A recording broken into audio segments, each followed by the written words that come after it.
So hello everyone, आज हम पढ़ेंगे यूनिवर्सिटी एग्जाम में आने वाला बहुत ही important topic metabolic response to injury. So जब भी हमारी बॉडी के सामने कोई स्ट्रेस आता है तब हमारी बॉडी में क्या फिजियोलॉजिकल, इम्यूनोलॉजिकल और मेटाबॉलिक रिस्पॉन्सेस आते हैं वो हम इस टॉपिक में कवर करेंगे। ठीक है, तो what is this? This is sequential change in tissue energy during stress, that is injury.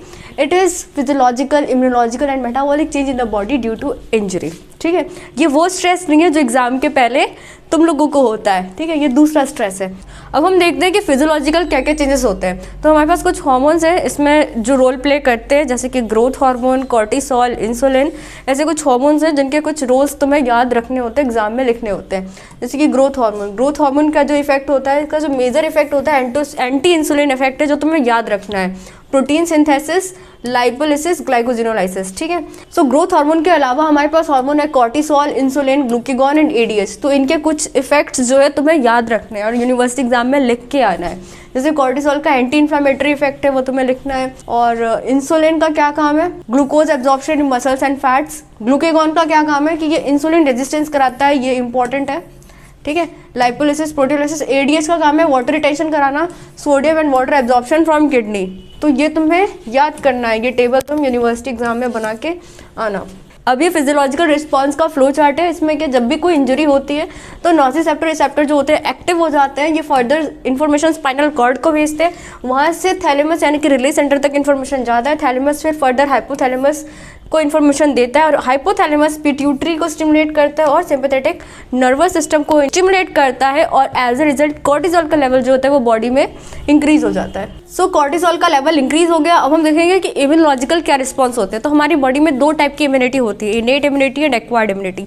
जो इम्यूनिटी मैक्रोफेज मीडिएटेड होती है, नॉन स्पेसिफिक होती है, अर्ली होती है, इमीडिएट होती है, ये इम्यूनिटी होती है इनेट इम्यूनिटी। जो immunity mediated by B and T lymphocyte cells होती है, जो डिलेड टाइप होती है एंड हाईली स्पेसिफिक होती है, वो इम्यूनिटी होती है एक्वायर्ड इम्यूनिटी।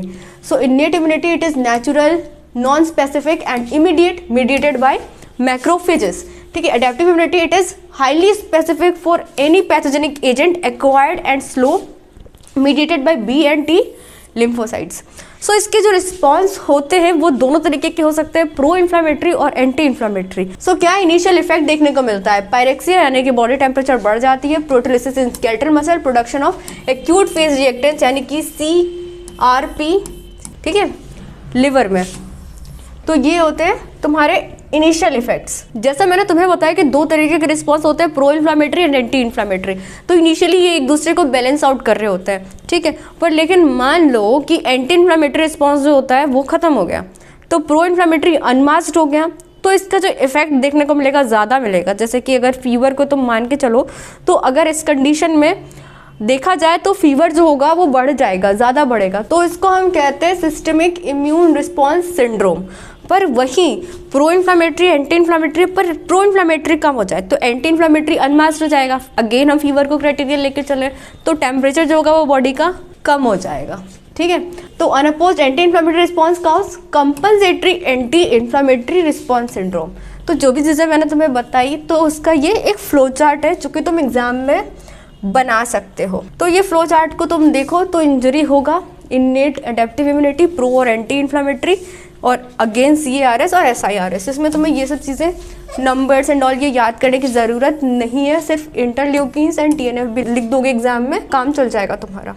अब हम देखेंगे कि बॉडी की एनर्जी रिक्वायरमेंट में क्या क्या चेंजेस होते हैं। तो सबसे पहले तो लिपोलिसिस एंड प्रोटीलिसिस होती है। तो इसके पीछे बहुत बड़ा रीज़न है, हमारी बॉडी बहुत ज़्यादा स्मार्ट है। हमारी बॉडी जानती है कि ग्लूकोज से कम ATPs बनते हैं, वहीं प्रोटीन एंड लिपिड से ज़्यादा ATPs बनते हैं। तो स्ट्रेस के टाइम पे वो जो अपनी मेजर एनर्जी रिक्वायरमेंट जो सोर्स है वो ग्लूकोज से प्रोटीन और लिपिड पे स्विच कर जाती है, क्योंकि बॉडी बहुत ज़्यादा स्मार्ट है।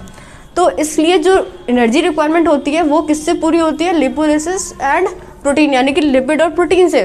ठीक है, तो body stop deriving energy from glucose due to insulin deficiency. हमारी बॉडी इंसुलिन डेफिशिएंट हो जाती है, इंसुलिन रेजिस्टेंट हो जाती है। मैंने तुम्हें पहले बताया था कि हार्मोन रिस्पॉन्सिबल है। अब हमारे मेटाबॉलिक रिस्पॉन्सेस, अब इमेजिन करो कि तुम अपने हॉस्टल रूम में आराम से बैठे हो, एकदम से तुम्हारे फ़ोन का नोटिफिकेशन बजता है, तुम खोल के देखते हो, तुम्हें पता चलता है कि 2 हफ्ते बाद तुम्हारे यूनिवर्सिटी एग्जाम को शेड्यूल कर दिया गया है, सरप्राइज यूनिवर्सिटी एग्जाम।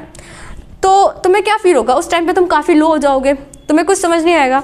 पर एक हफ्ता तुम वैसे ही वेस्ट कर दोगे। फिर जब एक हफ्ता बचा होगा उस टाइम पे तुम्हारे अंदर से एनर्जी आएगी, तुम बहुत कुछ पढ़ना स्टार्ट कर दोगे रात रात भर जाग के। फिर जब तुम्हारे एग्ज़ाम हो जाएंगे तब तुम आराम से इतना सोओगे जैसे तुम पिछले 2 हफ्ते में सो ही ना हो। तो वैसा ही कुछ रिस्पॉन्स हमारी बॉडी भी देती है जैसा तुम दे रहे हो, ठीक है। तो इसके 3 फेजेस होते हैं। सबसे पहला फेज होता है EBB फेज, जिसमें मेटाबॉलिज्म जो होता है वो बॉडी की कम हो जाती है, यानी कि मेटाबॉलिक रेट जो होती है वो कम हो जाती है, ठीक है। ये 48 आवर्स तक लास्ट करता है।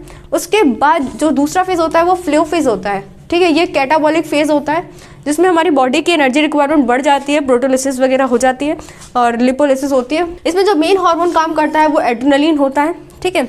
फिर होता है तीसरा फेज होता है रिकवरी फेज। रिकवरी फेज में क्या होता है, हमारी बॉडी में जो भी प्रोटीन, जो भी फैट जो बॉडी ने लूज करे उसको रीसिंथेसिस करता है हमारी बॉडी, फिर से अपने आप को रिकवर करती है। तो ये होता है रिकवरी फेज। सो ये टेबल है जिसमें तीनों फेजेस को हमने डिस्क्राइब किया है, जो भी एक्टिविटीज़ इसके अंदर होती हैं वो सब कुछ लिखा हुआ है।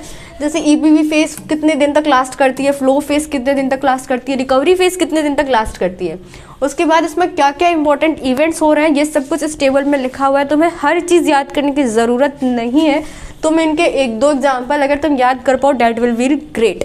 So this was all about this topic. अगले वीडियो में हम अगले टॉपिक को डिस्कस करेंगे।